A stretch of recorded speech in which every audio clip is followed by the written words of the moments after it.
Okay, so picture this. You're walking through a field, Huh. right? You've got your metal detector, Yeah. and it just starts going crazy.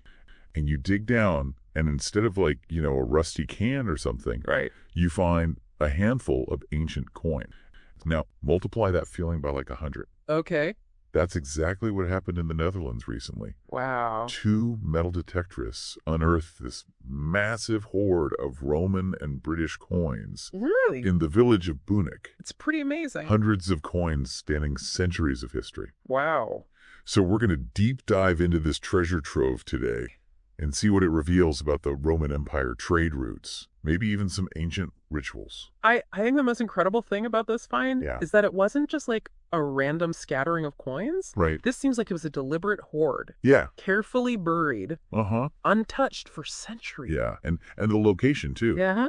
Bunnik, this village that sat right on the edge of the Roman Empire. Yeah, that adds a whole other layer to this, doesn't it? It's like a window into the past. Yeah. I was reading that there were almost 300 silver denarii, dating all the way back to 200 BC. So that's over. That's over 2 centuries of Roman history, Yeah. ending around 47 AD. Okay. So what can we learn Yeah. from these coins specifically? The denaries are really a fantastic snapshot of Roman coinage. Okay. You can actually trace the evolution of their design over time. You can see the changing portraits of emperors. Speaking of emperors, Yeah. a large number of these coins, Yeah. especially those from 46 to 47 AD, Okay.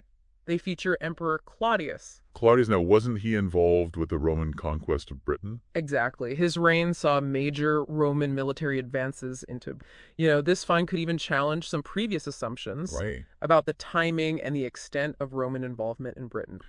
So this is rewriting history. Potentially. Yeah, that's Yeah. what makes archaeology so exciting. Yeah. It's an Discovery can just completely change your understanding. That's amazing. And it's almost like these coins were carried back as like a testament to those campaigns. Right. And some of them even have portraits of Julius Caesar I know. and a North African king named Juba.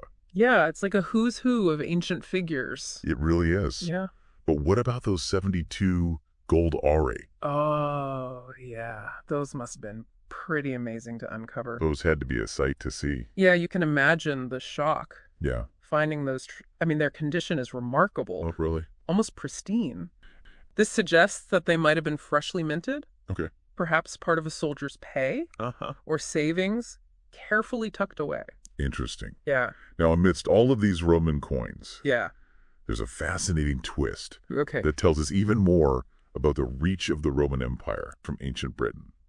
Now, how did those end in with this hoard? That's the question. It's a key question, and it points to the complex relationship Okay. between Rome and Britain at the time. Yeah. These British coins, they're called staters. Okay. They're made of a special alloy Oh. and inscribed with the name of King Cunobelinus. Cunobelinus. Now, wasn't he a powerful Celtic king who ruled in Britain Precisely. before the Romans took full control? Yeah, so how did his coins end up in a Roman soldier's hoard in the Netherlands?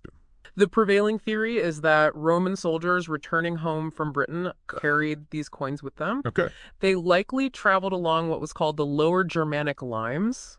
And what is that? So this was basically a heavily fortified border of the Roman Empire, Oh, wow. bringing their spoils of war and accumulated wealth back home. So picture this Roman soldiers fresh from campaigns in Britain, Yeah. carrying this mix of Roman and British coin, Right. traveling across Europe. Uh-huh. Why bury this treasure? Well, there are a couple of possibilities, and each one offers a glimpse into the mindset of these soldiers. Okay. Perhaps it was hidden for safekeeping during uncertain times, Okay. or maybe it was a religious offering, Uh-huh. a way to thank the gods for a safe return from battle. Interesting. Some scholars even suggest that it could have been an act of gratitude for surviving a particularly brutal campaign, Wow. or a symbolic burial to commemorate fallen comrades. That's fascinating. Yeah, further research might uncover even more about the motivations behind burying this hoard. It's amazing to think that this discovery is helping us piece together not just Roman military movements and trade, Right. but also potential cultural practices and beliefs. I mean, these coins aren't just metal. They're tangible links to the past.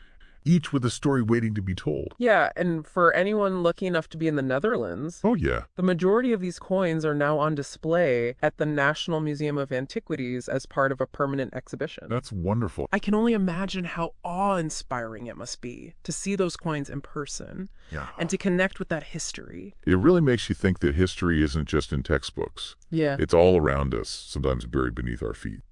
But here's a final thought for you. Okay. If these coins could talk, what stories might they tell? Would they whisper tales of battles fought and victories won, of long journeys in foreign lands, or even of the hopes and fears of the soldiers who carried them? That's something to think about. It really is. I think that's all the time we have for today. Thanks for joining us.